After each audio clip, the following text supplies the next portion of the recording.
Well, Flatfoot Fanny's got a mind of her own. Flatfoot Fanny, Flatfoot Fanny, Flatfoot Fanny's got a mind of her own. Flatfoot Fanny, Flatfoot Fanny, Flatfoot Fanny's got a mind of her own. Flatfoot Fanny, Flatfoot Fanny, now she's in trouble deep. All she wanna do is stay alone.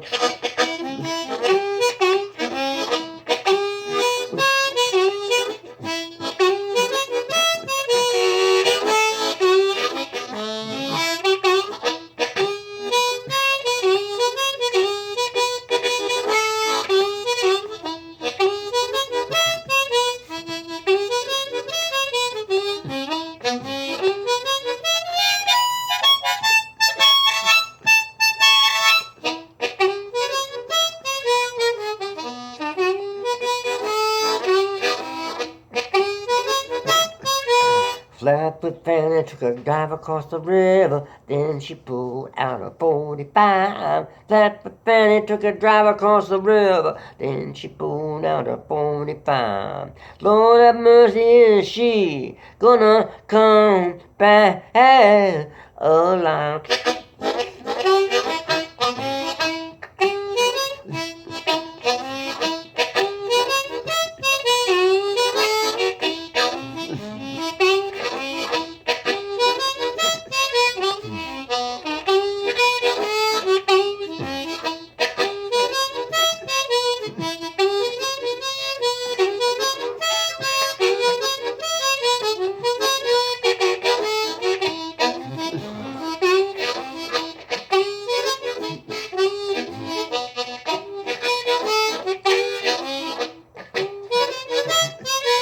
Flatfoot Fanny's got a friend down there. Unfortunately for that man, he's been giving her such a hard time. Flatfoot Fanny, Flatfoot Fanny, Flatfoot Fanny said they cut out the job. All that man do is continue to give her a hard time.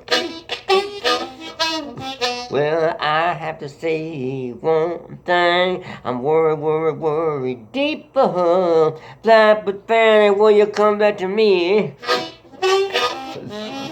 Well, Flatfoot Fanny, will you come back to me? Well, I just got to wondering, is it worth it? Flatfoot Fanny.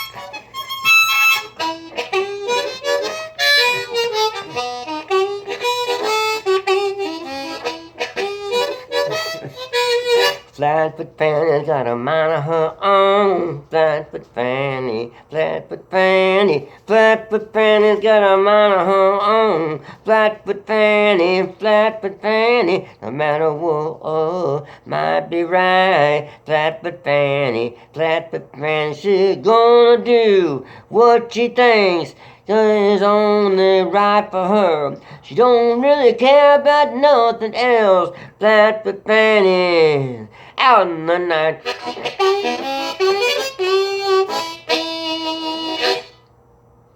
Alright.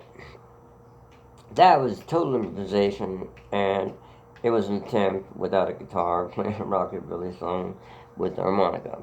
Now, kind of a rockabilly song, you know, with that bum bum bum bum bum bum bum bum bum.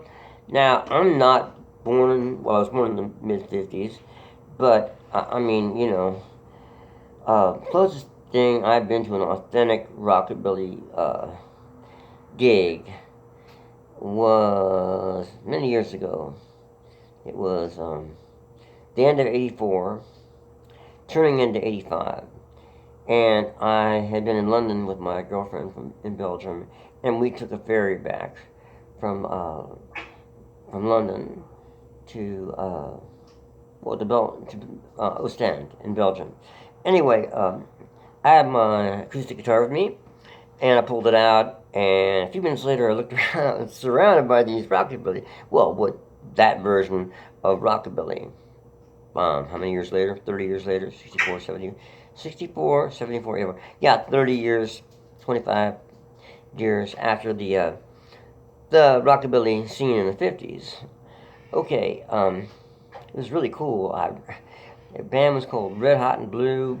They were a mixture of white and dark skinned looking dudes, and they all had tattoos and duck haired, and they were doing a gig in Lille, France, which wasn't too far away from where I was staying in Bruges, Belgium, and right across the border, in fact. So they invited me to come down. I think that must have been the 30th, right, of January that year. And so the next day, Carolyn and I drove down there, and it was really cool. I mean, it was like being in America in the 1950s or England or something, I guess.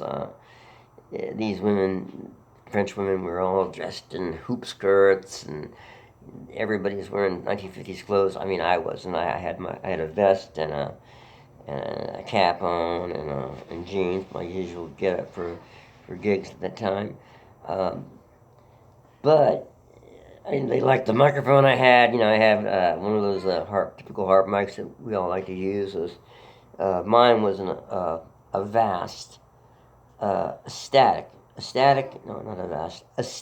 mic, and it came from, I can't pronounce the name of the town, but it's Conneaut, Ohio, Conneaut, and that was the place, I believe, that made the original taxi mics that harmonica players, like little Walter, grasps onto. A friend of mine in Eugene, I guess that was 1978, he turned me on to it. Bill Rhodes, thank you, Bill. And yeah, even before the internet, he'd figure out how to get the thing. Looked at, I don't know how, but we did it. We found stuff out, and we found the address. I found the address, the phone number, and I ordered it. I don't know if I didn't have a credit card, that's for sure. Way before I was able to have a credit card. But anyway, sometimes I wonder, not to sidetrack, but with everything now so fast and quick and payments made, in seconds, it makes me wonder how people lived before now in some ways, in the 60s and 70s. Like, for instance, I had animals when I was a kid, and I still have animals now, and I was into exotic animals then too, and I stupidly ordered a South American weasel that was called a grism from a place in Florida. Now, how does a 12-year-old kid order a grism from a wild animal farm in Florida from Virginia? No credit card. Must have convinced my mom to pay for it, and we sent a check. That had to have been the only way. But anyway, my whole point of doing the song was that I'm not a rockabilly person, but I love the music. And like I said, that's the closest I've been to an authentic rockabilly scene, and it happened one time in my life. There are other places where I've seen bands, and people are kind of dressed up like that, or I listen to rockabilly bands. I don't play it much, but I love the stuff. Does that mean I don't have the right to play it because I'm not from that era? Oh, it's okay because I'm white, and but if a black cat wanted to play rockabilly, I mean, is he not allowed to play it? Well, I think that's bullshit, and that's what I was talking about in that video the other day. So apparently there's this backlash, against I guess white blues players these days, which I'm not saying, I think an authentic blues man should have the respect that they deserve, and they should be considered an authentic blues person. I make no claims at authenticity.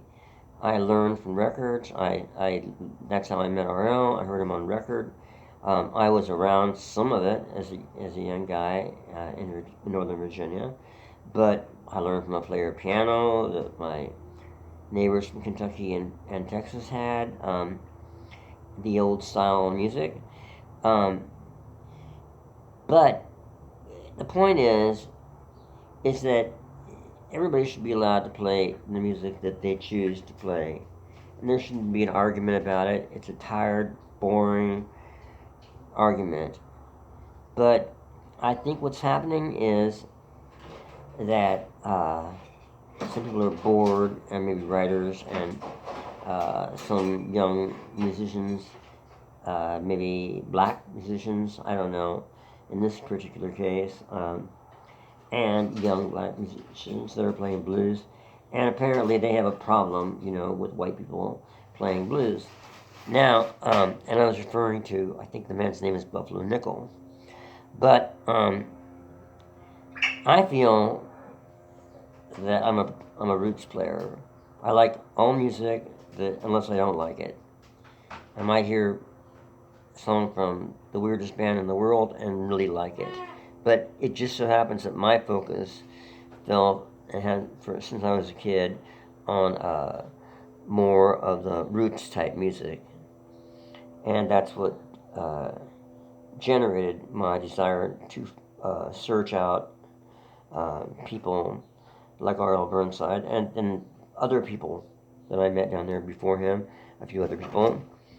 And in general, I would rather go to the source of where the music came from, if it's possible, than hear it only through record.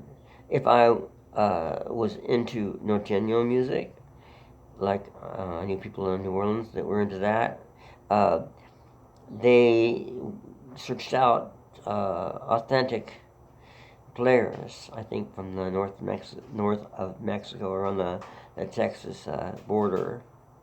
Flaco Jimenez was playing that kind of music, and we got a little familiar with him, I believe, in the late 70s. And if I wanted to play Rebettica music, which is called Greek blues, or it's not blues like our blues, the way it sounds, but it expresses the same emotions and the same problems and about life. It's called Rebettica music, and if I wanted to play that, then I would go to Greece or find somebody in the States, if I could possibly do it, and learn, if I could, from them. But that's not to say you have to do it that way. It's just that's what I felt like doing. When I moved to Oregon at 18 at first, and then I stayed here about 7 months and went to California for 7 months. And then more or less when I was staying after that for about, I guess that was mid-75 to spring 83. In between that, staying in Colorado, Virginia, different times like that, and I think Georgia a little bit. And so anyway, I stayed here. That was my main address, was Oregon until then. Now, Eugene was quite white. In fact, RL and I were driving down the road one time, and he said, "Am I the only black person in this city?" But he wasn't, because I had met another black blues player named Eagle Park Slim in Colorado, and Slim came out to live with me in the spring of 1980. So that was right before I met RL, a year before. So there were at least 2 black people, and there was a man named Longfeathers, who was a theater person. So make that 3. Now it's a little bit more diverse, but there was still a thriving blues scene here. Robert Cray was playing. Curtis Delgado was with Robert Cray. It was an exciting time, and so it just so happens, though, and then I found RL's record in Eugene, and which inspired me so much that I read the liner notes and went down to say, like I said before in another video, to pay my respects to Mississippi Fred McDowell's wife, Annie Mae McDowell. So all that's up in Eugene, up in Oregon. But I was reading books about blues, and I had a great guitar teacher whose brother had a band in Chicago called the Siegel Schwall Blues Band. And I remember my sisters had posters of that band from the '60s, you know, up in our rec room, and they were a band, you know, around the time of Paul Butterfield and other people, and they played at the Fillmore. I don't know if it was East or West or both, but anyway, so I'd heard of that band plenty, and Chico was in town by some miracle. The man's brother, Jim Schwall's brother, and he was a fantastic guitar teacher, a great player and a wonderful teacher, and taught me how to finger pick and the difference between styles in blues and other types of roots music and slide. And anyway, so that's all in Oregon, very white Oregon. Now, I don't think there's a problem with that. I was learning what I loved. It wasn't like learning from Bucka White, but Bucka White wasn't Chico either. So when I hooked up with RL a few years later, and I really traveled with him and learned a lot from him, a lot of it is just like being on stage with him. I mean, because after the gig, you know, I mean, yeah, we sat around and played some, but you're tired, and you know, sometimes you just want to forget about the instruments and put them away and go have a drink, or I don't know, watch a movie. Although I don't, well, we just did what we did, and but I learned plenty just by being on stage with him and watching him play, and he did show me some things, of course, and that was an example of being with somebody who's, you know, a true authentic blues player. But anyway, I know that this is kind of a long video, and thank you for sticking it out if you have. But I guess what I'm trying to say at the end of the day is, if anybody, I mean, this argument should never come up again, but the thing is, it should have ended years ago. Like one of the guys in the comments said, it should have ended. This shouldn't even exist. Any question about it. But we live at a time of political correctness, and I think one of the worst things that I've heard about was the Smithsonian taking this deceased writer, Mac McCormick's notes, and turning the notes into a politically correct story instead of being true to what Mac McCormick was writing. Things like taking the word Negro, which was the common term in the 70s when he was writing this, maybe early 70s especially, and turning it into the word black, and accusing him of stealing stories. And I'm sure the same thing will happen to us if we get our book published, but I don't really care in a way. 3 years, I'll be 70 years old, and that's not to say that it's the magic day that I die, but I am getting older, and I have to choose what's going to bother me or not, and my partner's not that many years behind me, and just not going to let some bullshit thing, somebody that I don't know personally, or someone who's out to attack, you know, people he doesn't have any idea.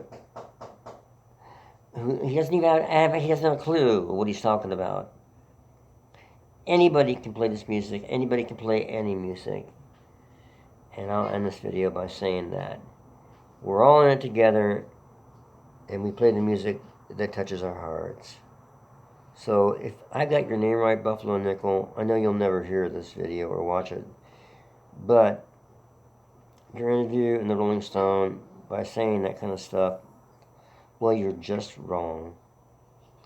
Okay, you guys, have a good morning, night, evening, Okay, wherever you're at. Okay, so long. Thanks for watching. Bye-bye.